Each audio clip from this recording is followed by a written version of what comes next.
ओम नमस्ते जी। आइए आज की चर्चा को प्रारंभ करते हैं। सामवेद का 36वां मंत्र।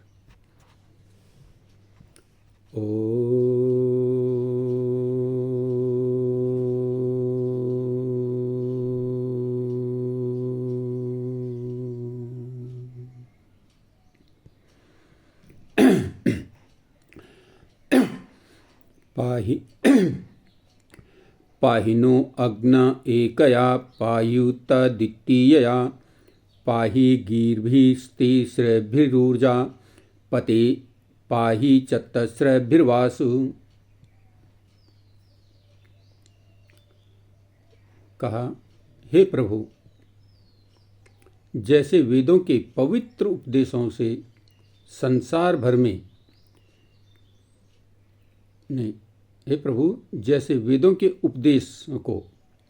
उपदेशों के संसार भर में फैलाने और धारण करने से सब मनुष्यों की इस लोक और परलोक में रक्षा होती है और संसार में शांति फैल सकती है।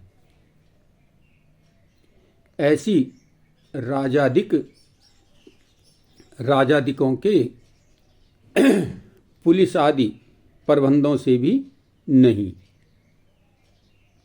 इसलिए हे शांतिवर्धक और सुरक्षक परमात्मन, आप अपने वेद मंत्रों के सत्य उपदेशों को संसार भर में फैलाओ और हमें भी बल और बुद्धि दो कि आपकी 4 वेद रूपी आज्ञा को संसार में फैला दें, जिससे सब नर नारी आपकी प्रेम भक्ति में मग्न हुए सदा सुखी रहें। तो देखिए, इस मंत्र में वेदों के स्वाध्याय करने से, वेदों के संसार में फैलने से जो सुख और शांति का अनुभव हो सकता है, कहते हैं वो बड़े राज्य आदि राजाधिकों के द्वारा जो पुलिस नियुक्त की जाती है, सुरक्षा निश्चित किया जाती है, उससे भी ये सुरक्षा प्राप्त नहीं हो सकती।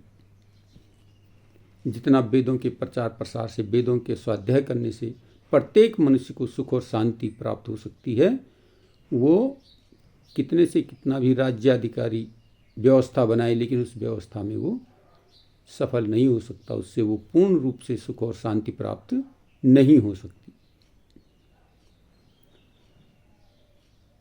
तो इसमें परम पिता परमात्मा को बल का अधिपति बताया गया है। हे बलपति, बल के स्वामी प्रभु,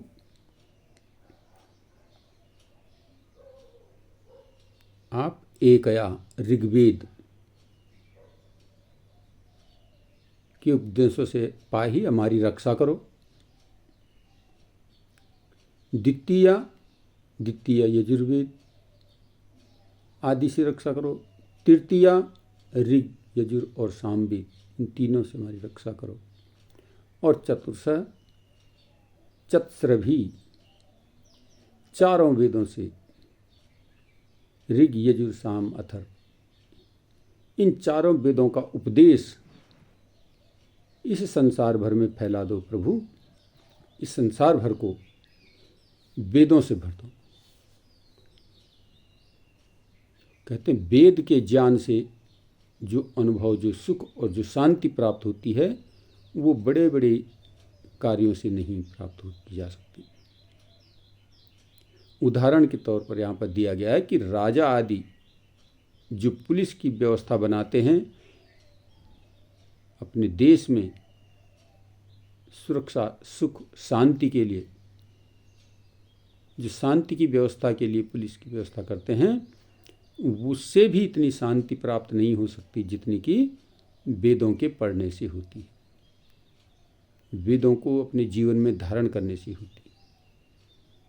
इसलिए कहा, इस मंत्र में बताया गया है कि परमपिता परमात्मा ने बल के रक्षक, बलों के स्वामी, हमें भी कुछ बल दीजिए, हमें भी कुछ बुद्धि दीजिए कि हम जो है वेदों को जान सकें, वेदों को समझ सकें और तदनुकूल अपने जीवन को बना सकें। तो बहुत सुंदर चर्चा इस मंत्र में आई है। आइए हम इस मंत्र से प्रेरित होकर के, संकल्पित होकर के अपने जीवन को आगे बढ़ाएंगे तो अवश्य ही समाज में, परिवार में, समाज में, राष्ट्र में जो है और विश्व में शांति का जो अनुभव होगा। वसुधैव कुटुंबकम की भावना हमारी सार्थक और सफल होगी जब हम वेदों को घर घर तक पहुंचा देंगे। प्रत्येक परिवार वेद का स्वाध्याय करना प्रारंभ कर देगा तो संपूर्ण विश्व में सुख और शांति प्राप्त हो सकती है। अन्यथा तो अशांति ही बनी रहेगी। जब तक हम वेदों को संपूर्ण मानव मात्र तक नहीं पहुंचा देते तब तक तो कहीं ना कहीं किसी न किसी प्रकार की अशांति बनी ही रहेगी। जैसे आज देख ही रहे हैं कि अपनी अपनी बहादुरी दिखाने के लिए, अपने को सुपीरियर दिखाने के लिए अमेरिका, इजराइल, इराक का जो युद्ध चल रहा है ये बड़ा भयंकर रूप धारण कर सकता है यदि इस पर रोक न लगाई जाए। तो इसलिए ये मंत्र हमें प्रेरित कर रहा है कि वेदों को संपूर्ण प्राणी मात्र में, हे परमपिता परमात्मा, इस वेद के ज्ञान को संपूर्ण प्राणी मात्र में फैला दीजिए, विश्व भर में फैला दीजिए।